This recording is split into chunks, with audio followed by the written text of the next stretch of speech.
Hello, beautiful souls, and welcome home to your space of awakening. I'm Cynthia, and this is Discover Your Dreams.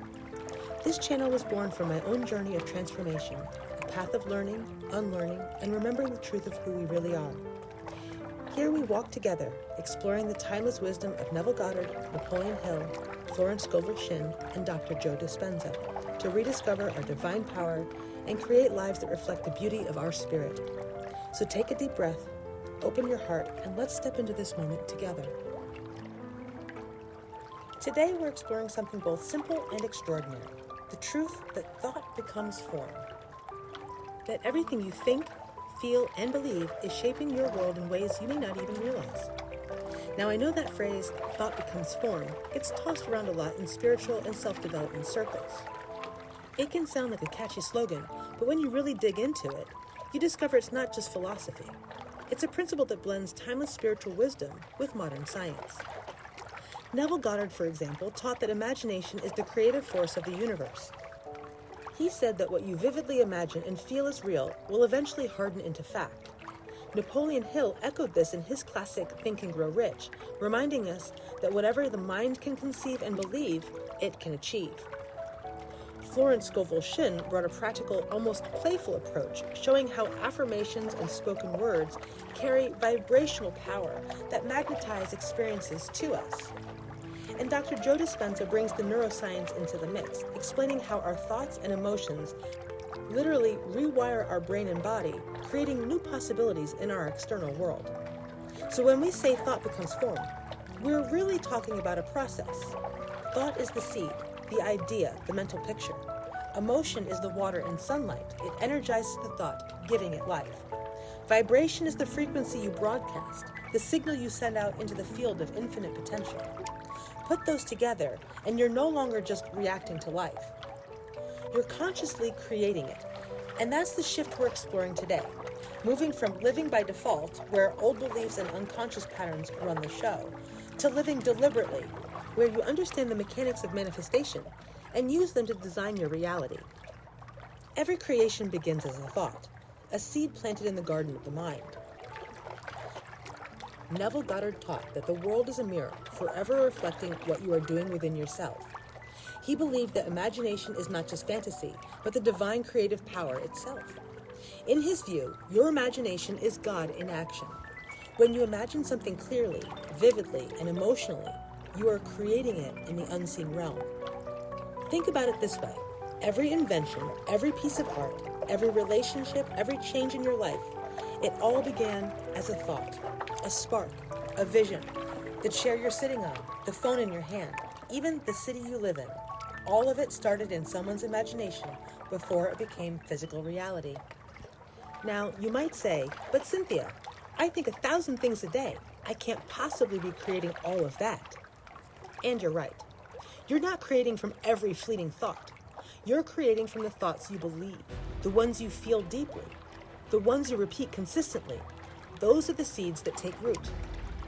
It's like gardening. Scatter seeds randomly and most won't grow. But nurture a few with attention, water them with emotion, and give them sunlight through repetition. Those are the ones that blossom. The same is true in the mind. A friend of mine once dreamed of having a small backyard garden. At the time, she lived in a cramped apartment with no outdoor space. But instead of dismissing it as impossible, she began to imagine it vividly every night before bed. She pictured herself planting tomatoes, smelling the herbs, and sitting in the sun with a cup of tea. She felt it real, as Neville would say. Months later, she unexpectedly found a new rental house with a backyard. And the very first thing she did was plant that garden she'd been living in her imagination.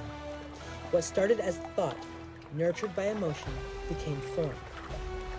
The thoughts you dwell on, the ones you emotionally charge, become your blueprint for your subconscious works to bring into form. And here's the empowering part. You get to choose which seeds you cultivate. You can let old limiting beliefs grow like weeds, or you can consciously plant new ones. Thoughts of possibility, abundance, love, and creativity. As Goddard reminds us, imagination is not passive daydreaming. It's active creation. Dr. Joe Dispenza calls emotion the chemical signature of experience. What he means is that every thought you think immediately begins to shape your body's chemistry. The mind doesn't just sit in your head. It speaks directly to your cells. Think about it. If you imagine something fearful, your body doesn't just wait to check if it's real. It instantly floods with stress hormones like cortisol and adrenaline, preparing you for fight or flight. On the other hand, if you imagine something joyful, maybe picturing yourself on a beach or remembering a moment of deep love, your body responds with expansion, warmth, and a cascade of feel-good chemicals. This is the science behind why emotion is the bridge. Emotion tells the body what the mind believes is true. And when your thoughts and feelings line up, when they're coherent, you're not just daydreaming. You're broadcasting a signal into what Dispenza calls the quantum field, that invisible web of possibility that surrounds us all. It's like tuning your inner radio to a specific frequency. If you're tuned to fear, you'll pick up more reasons to be afraid. If you're tuned to gratitude, you'll notice more things to be grateful for. The outer world begins to match what you're broadcasting. So here's the key. If you want to change your life, you don't just start wrestling with the outer circumstances. You start by shifting the inner frequency, the combination of thought and feeling you're transmitting. That's where the real work of manifestation begins. And this is where science and spirit meet. Spirit has always taught that as within, so without. Science now shows us the mechanics, neurons firing, hormones releasing, energy fields aligning. Together, they reveal a profound truth. You are not a passive observer to reality. You are a participant, a creator, shaping your world from the inside out. Now let's bring in Florence Scovel Shinn, a woman who spoke with both elegance and authority about the divine power of the spoken word. She said, "Your word is your wand," and she meant that literally.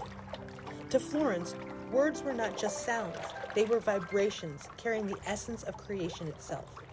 Every sentence we speak is like striking a tuning fork, sending ripples into the invisible field around us. She believed that speaking truth, love, and faith out loud sets energy in motion, shaping the conditions in our lives. She reminded us that what we say after the words, "I am," shapes our identity. And our identity determines our experience. If you say, "I am tired," "I am broke," "I am unlucky," you are unconsciously casting spells of limitation. You're programming your subconscious to expect more of the same. But if you say, "I am guided, I am provided for, I am powerful," you are affirming the truth of your divine nature, and your world rearranges itself to match that vibration. It's not about pretending everything is perfect or denying challenges. It's about choosing to speak from the energy of faith, not fear. Florence often described life as a kind of game, and the object of the game is alignment with divine order. That means bringing your words, your thoughts, and your emotions into harmony with higher principles, love, gratitude, and faith. When you do, manifestation doesn't feel like a struggle. It feels natural, even effortless, because you're no longer working against the flow of life. You're working with it. Think of it this way. Your words are like commands to the subconscious, and the subconscious is the part of you that tirelessly executes instructions. If you keep saying, "I can't," "I don't," "I never," the subconscious takes that as truth. But if you consistently declare, "I can," "I do," "I always," you're planting seeds of possibility that the subconscious nurtures until they bloom into reality. Florence's wisdom reminds us that manifestation isn't just about what we think silently in our minds. It's also about what we declare boldly with our voices. Words are carriers of vibration, and when spoken with conviction, they become bridges between the unseen and the seen. Now, Napoleon Hill, the practical architect of manifestation, gave us the missing piece: definite purpose and persistence. He said, whatever the mind can conceive and believe, it can achieve. But Hill didn't mean just wishful thinking. He meant directed energy, thought that is organized, disciplined, and fueled by desire. He spoke of burning desire, faith, organized planning, and persistent action. To him, success wasn't about luck or chance. It was about aligning your inner vision with consistent outer effort. You see, thought and emotion create the energetic blueprint, the invisible design of your future. But it's your focused will, your daily commitment, that brings that blueprint into form. Hill's message reminds us that the universe doesn't respond to vague wishes. It responds to clear, consistent intention. Think of it like building a house. The blueprint is essential, but without bricks, mortar, and steady construction, the house never appears. In the same way, your dreams require action, steps taken in faith, even when results aren't immediate. Hill called this persistence, and he believed it was the golden key that separates those who merely dream from those who manifest. When you combine belief with persistent faith, when your daily actions match your inner conviction, you become unstoppable. Obstacles stop being dead ends. They become detours, lessons, and opportunities to refine your path. Hill taught that every setback carries the seed of an equal or greater benefit if you refuse to quit. I once knew a young entrepreneur who carried a single business card in his wallet. On the back, he had written his definite purpose: to build a company that helped people live healthier lives. Every morning and every night, he read it aloud with conviction, just as Hill instructed. He didn't stop there. He took one small action every day, whether it was making a phone call, learning a new skill, or meeting someone in the field. At first, nothing seemed to happen, but over time, those small steps compounded.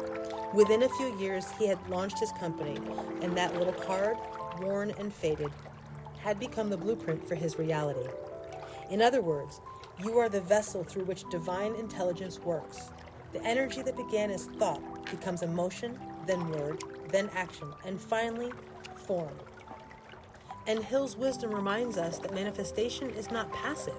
It's a partnership between the unseen and the seen, between the spiritual blueprint and the physical effort.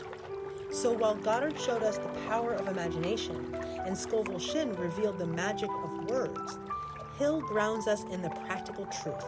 Dreams demand persistence. They ask us to show up day after day with faith and determination until the invisible becomes visible.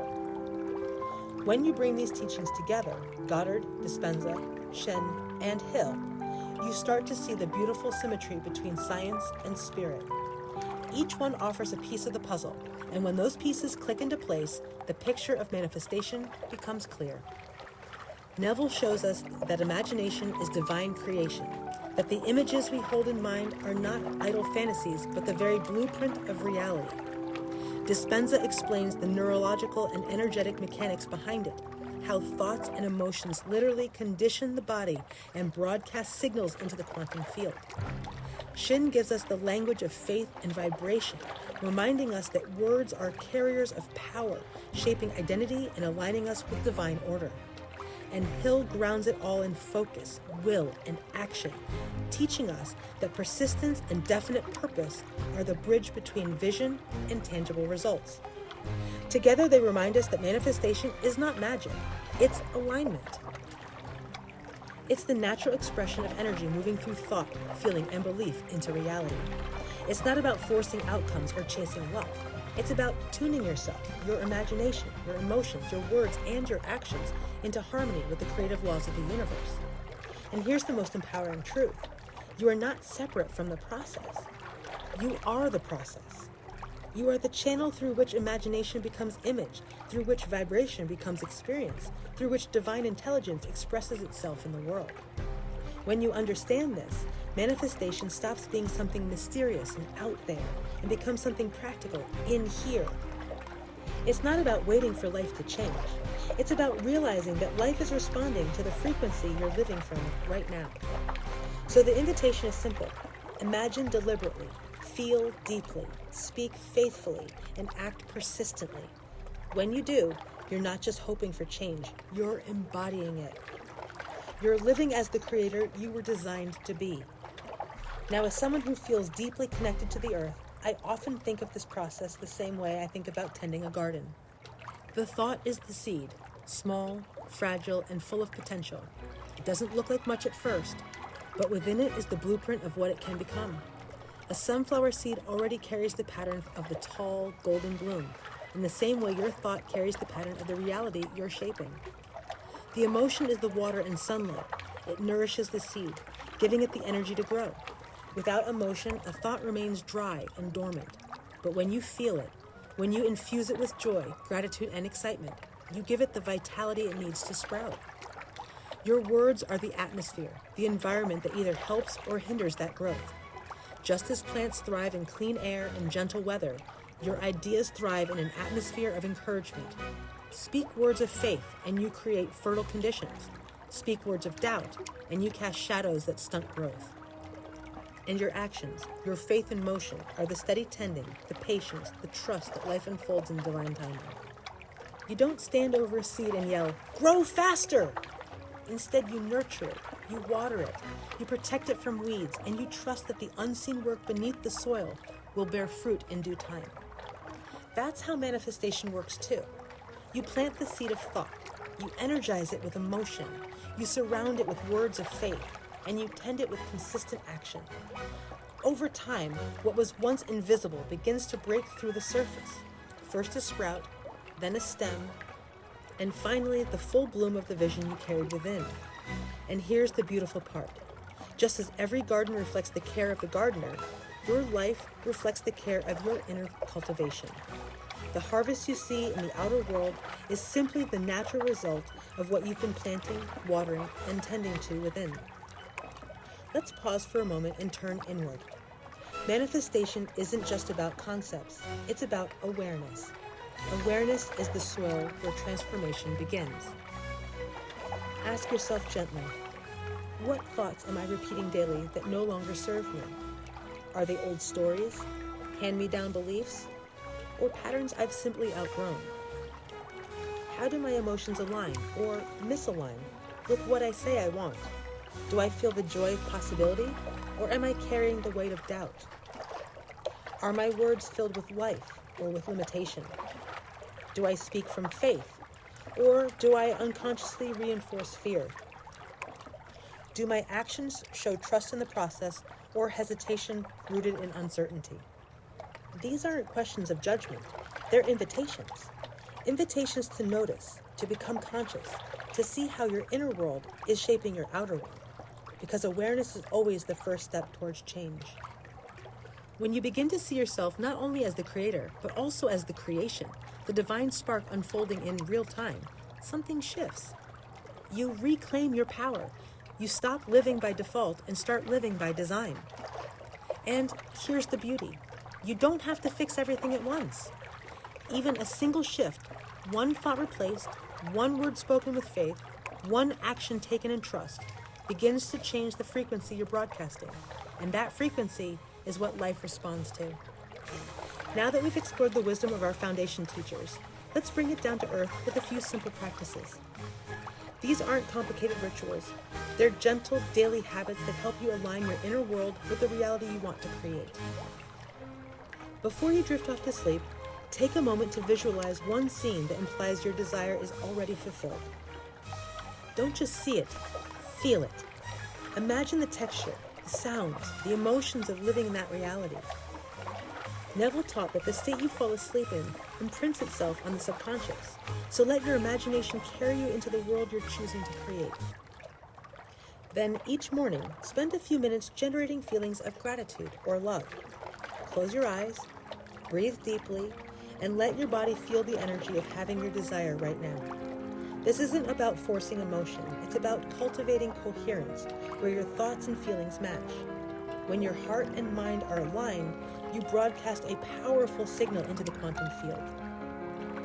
Begin your day with "I am" affirmations spoken aloud. Florence reminded us that words are wands, they carry vibration. Choose words that match the frequency of your higher self. I am guided, I am abundant, I am powerful. Speak them with conviction and notice how your atmosphere shifts. Your words set the tone for the day, creating fertile ground for manifestation. Write your goal on paper, clear, specific, and filled with meaning. Read it every morning and every night with faith and emotion. Then take one inspired action daily toward that. Hill taught that persistence and definite purpose transform dreams into reality. Each small step is a brick laid on the foundation of your vision, turning the unseen into the seen. Together, these practices align your mind, body, and spirit, the full trinity of creation. Imagination plants the seed, emotion waters it, words create the atmosphere, and action tends the garden. Over time, the harvest appears not by accident, but by alignment. The power that shapes your life isn't outside of you. It flows through you. You are the thinker of the thought, the feeler of the feeling, the speaker of the word, and the doer of the deed. Every part of you is participating in creation. You are the vessel through which thought becomes form. And when you remember that truth, when you live consciously, deliberately, lovingly, life itself begins to mirror that awareness. The outer world reflects the inner world, just as a calm lake reflects the sky above it. So tonight, as you rest, remember this. You are never creating alone. You are co-creating with the same divine intelligence that shaped the stars, the ocean, the mountains, and the very breath in your lungs. That intelligence is not distant. It's alive within you, moving through your imagination, your emotions, your words, and your actions. Your thoughts are the brushstrokes of the universe painting through you. Each idea, each vision, each declaration is a stroke on the canvas of your life. And every new thought is a new beginning, a fresh chance to create beauty, abundance, and meaning. So, as you drift into sleep, let your imagination be your companion. Let gratitude be your pillow, and faith be the blanket that covers you. Trust that the unseen work is already unfolding, and that tomorrow will rise to meet the vibration you carry tonight. Until next time, I'm Cynthia, and this is Discover Your Dreams. Keep imagining boldly, feeling deeply, and speaking life into your world, because your thoughts are already becoming form.